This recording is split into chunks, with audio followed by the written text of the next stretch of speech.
Mumbai cruise drugs party में आयोजक के पास से मात्र 6.5 ग्राम चरस बरामद कर शाहरुख खान के बेटे को गिरफ्तार करके पूरे बॉलीवुड को ड्रग्स की चपेट से बचाने वाले तारनहार की छवि लेकर उतरे ईमानदार रॉबिनहुड अधिकारी समीर वानखेड़े अब लपेटे में कसते जा रहे हैं। एक समय तो सोशल मीडिया पर अफवाह गएंगे कि इजाद की गई प्रतियों को देखकर ऐसा लगा कि मनोज मुंतशिर के बाद हिंदुत्व का दूसरा ठेका उठ गया है, क्योंकि शुक्ला जी भी बौद्धिक डकैती डालकर हिंदुत्व के लीला पुरुषोत्तम बनकर उभरे थे। उसके बाद तो तड़कता भड़कता शायद राजा हरिश्चंद्र के बाद कोई ईमानदार छवि का आग लपकता शोला अधिकारी समीर वानखेड़े जो बड़े सौभाग्य से मिला। यह तो बस इसी 6.5 ग्राम चरस से पूरे बॉलीवुडियों की बखिया उधेड़ कर रख देगा। हर तरफ समीर वानखेड़े और इनके नाम तो शेयर मार्केट के सेंसेक्स की तरह खूब उछले। इधर अफवाह गैंग के अरमानों में तथाकथित मुख्य धारा के मीडिया ने भी खूब रंग जमाया। उससे तो उनका सीना 56 और जीभ 72 हो गई। मानो 6.5 ग्राम चरस नहीं बल्कि 6.5 ग्राम साइनाइड हो कि उससे पूरी बंबई नष्ट की जा सकती है। और खूब भौकाल भी गढ़ा गया कि बस इसी लत से पूरा बॉलीवुड तबाह है, अब इसे बचाने की जरूरत है। समीर वानखेड़े उर्फ नवीन हरिश्चंद्र जी इसे बेनकाब कर देंगे। लेकिन इस बार पूरे मामले को कांड बनाने वाली मीडिया ने चिघाड़ते हुए ये नहीं चिल्लाया कि कहाँ है शाहरुख खान, कहाँ छिपा है शाहरुख खान, कहाँ छिप गया शाहरुख खान। इस बार तो बस यही दिखाया कि आर्यन किस गेट से निकलेंगे, इस गेट से निकलेंगे या उस गेट से निकलेंगे, कुल कितने गेट हैं, कब निकलेंगे, मुंह पर मास्क लगाए हुए हैं, फला कलर की टी शर्ट है। हाँ, कैमरे पे पारदर्शी व्यवस्था नहीं थी, नहीं तो ये पहुंचे पत्रकार अंडरगारमेंट का रंग भी बता देते। भारतीय मीडिया की एक खासियत तो साफ है कि ये दिखता भी शोले के साथ है और चलता भी शोले के साथ है। इसके अलावा जरूरत के अनुसार हवा भी मुहैया करा देता है। शायद यह इसलिए 180 देशों में 142 स्थान पर पहुंचकर धन्य है। मुद्दा कोई भी हो, बस हिंदू मुसलमान का तड़का लगना चाहिए और हिंदू मुस्लिम के इस छौंक के सहारे देश के विकास और चैनलों के प्राइम टाइम को 4 चांद बड़ी आसानी से लग जाता है।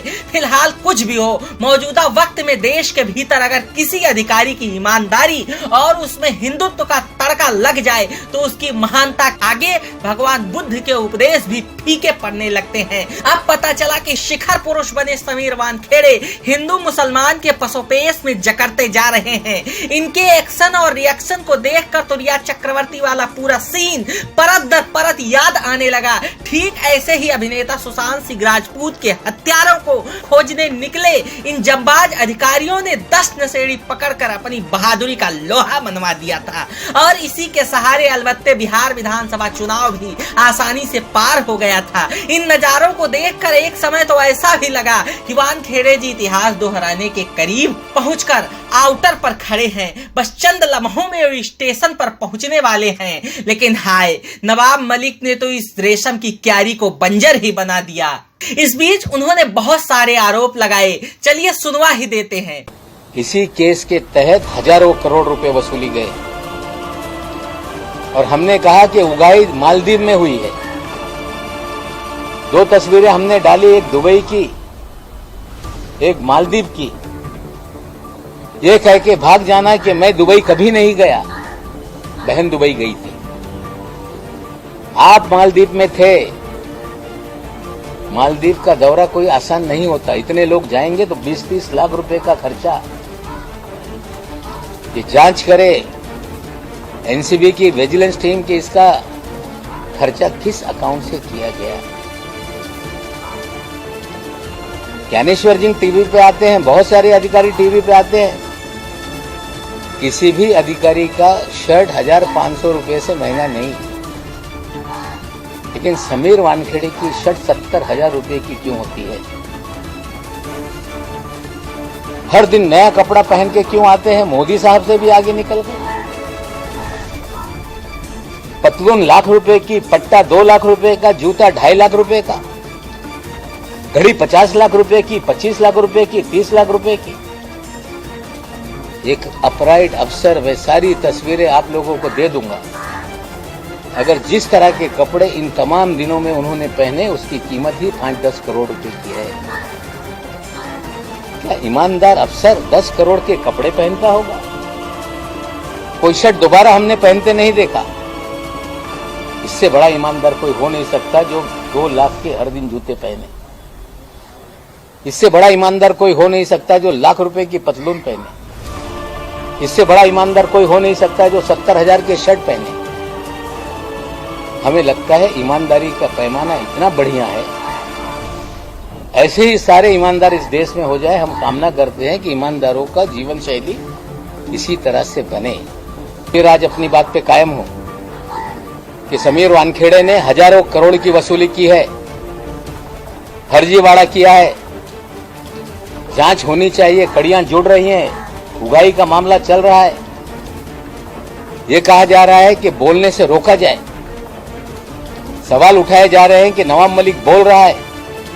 मैं आप लोग को बता दूं, जस्टिस दीपक गुप्ता जी ने अपने भाषण में कहा एक सेमिनार में कि right to dissent, right to criticise, ये फंडामेंटल राइट है। अगर क्रिटिसाइज नहीं होगा, डिसेंट नहीं रहेगा, तो राज्य पुलिसिया स्टेट बन जाएगा। पुलिसिया स्टेट इन्होंने बनाया, 2 ग्राम 5 ग्राम के केसेस बनाए। 26 मामले हमने रखे हैं जिसमें अपने पास से रखकर लोगों को फ्रेम किया गया। एनसीबी का जो काम था कि आज तक कोई तुमने पकड़ा, तो कहां से ये आया, इस तक आप क्यों नहीं पहुंचे? आज तक क्यों नहीं आपने लोगों को, बड़े लोगों को पकड़ने का काम किया?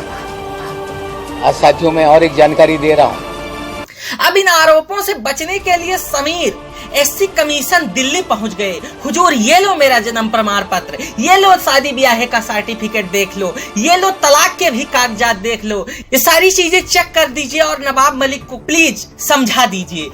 इधर आयोग की भी मेहरबानी तो देखिए, दलितों के अन्य कई मामलों की फाइलों को फफूंद और दीमक खाए जा रही है, कलम चलने का नाम नहीं लेती। लेकिन हाय समीर के मामले को लेकर दरियादिली दिखाते हुए एससी आयोग के उपाध्यक्ष अरुण हलदर छुट्टी वाले दिन रविवार को उनके घर पहुंचकर समीर और उनके पिता से मुलाकात की और ढांढस भी बंधाया कि कोई डरने की बात नहीं है।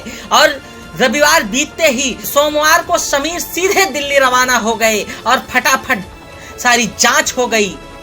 साथ ही रिपोर्ट भी आ गई कि सब चंगासी, कोई फर्जीवाड़ा नहीं है। नवाब मलिक बेकार ही उनको परेशान कर रहे हैं। मतलब समीर वानखेड़े को बचाने के लिए एससी आयोग राज्य व्यवस्था की सारी चूल्हे झकझोर देने को आतुर हैं।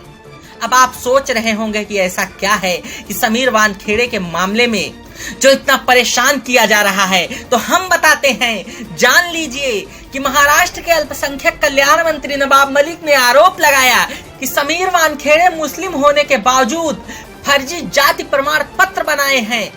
अब आप जान लीजिए कि जाति प्रमाण पत्र को सही या गलत ठहराने का अधिकार कोई एससी आयोग के पास नहीं होता। ये तो बचपन से ही स्कॉलरशिप का फॉर्म भरते समय पता चल जाता है कि जाति प्रमाण पत्र और आय प्रमाण पत्र तहसील से ही बनता है। पटवारी ग्राम प्रधान से पूछता है और अभिलेखों की जांच कर लिख कर दे देता है और तहसील का दफ्तर जिला प्रशासन के अंतर्गत आता है। साथ ही जिला प्रशासन राज्य सरकार के अंतर्गत आता है। तो जब भी समीर वानखेड़े के जन्म प्रमाण पत्र और जाति प्रमाण पत्र की जांच होगी तो राज्य सरकार ही करेगी, बल्कि एससी कमीशन और केंद्र सरकार नहीं। और अदालत में भी जिला प्रशासन का ही तथ्य माना जाएगा, ना कि एससी आयोग का। इन चीजों को समीर वानखेड़े बहुत करीने से समझ रहे हैं। समीर वानखेड़े की कहानी में इसलिए झोल नजर आ रहा है कि अपनी जात को साबित करना बहुत आसान है। आप तहसील में जाइए, स्टाम्प पेपर पर सिग्नेचर करवाइए। वैसे आजकल तो सारा काम ऑनलाइन हो रहा है और 3-4 दिन में बनवा कर नवाब मलिक के मुंह पर दे मारिए। लेकिन नहीं, समीर वानखेड़े बंबई से दिल्ली और दिल्ली से बंबई कर रहे हैं। साथ ही उनकी पत्नी और पिताजी बतौर डिफेंडर बेबाकी से जवाब दे रहे हैं। इसके साथ ही आर्यन खान के मामले की जांच से समीर वानखेड़े को हटा दिया गया है, यानी वानखेड़े अब इस मामले की जांच नहीं करेंगे। इस मामले की जांच के लिए दिल्ली से एनसीबी की स्पेशल टीम मुंबई पहुंच चुकी है, जो आर्यन खान समेत 6 अन्य मामलों की जांच करेगी। 1996 बैच के आईपीएस अधिकारी और एनसीबी के उप महानिदेशक डीडीजी संजय कुमार सिंह इस एसआईटी का नेतृत्व कर रहे हैं। अब संजय के नेतृत्व में ही एसआईटी इन ड्रग मामलों की जांच करेगी।